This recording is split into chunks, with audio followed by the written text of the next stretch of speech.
A blessed New Year sa inyong lahat. This is Bert Joseph from 888 HYE Enterprises Corporation and also from Bird and Wally Industrial Corporation.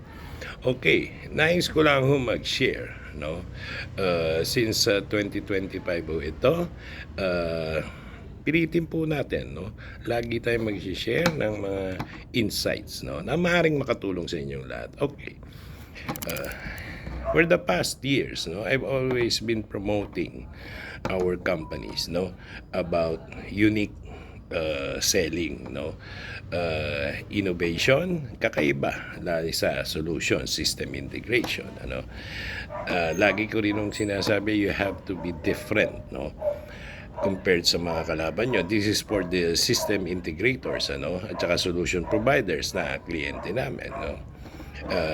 Ang ating pong tatalakayin ngayon ay ang word na differentiator.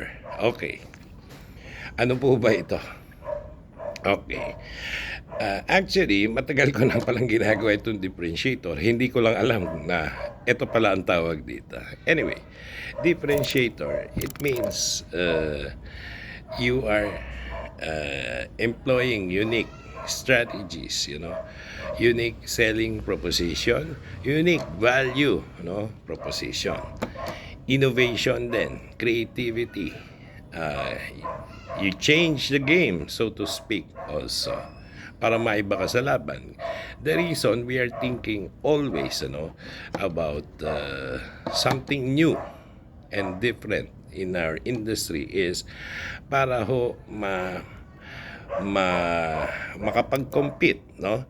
Kasi uso ang bagsakan ng presyo, and I've always believed, no, in the past almost 27 years of my career, na yung presyo isa lamang sa batayan yan. Kung laging yan ang basihan natin, hindi ho magiging maganda ang negosyo.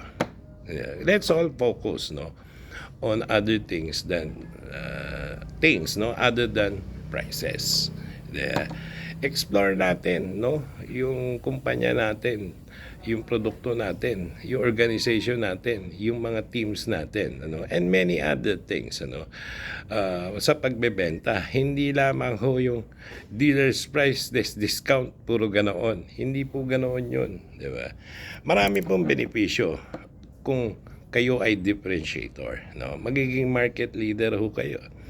Yung customer nyo, pagka na-adapt ito, nakuha, naintindihan, yung loyalty po niyan, no, kakaiba.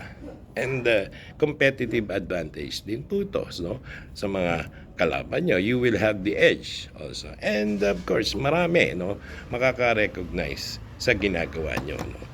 In effect, ang benefit nito sa napakaraming tao.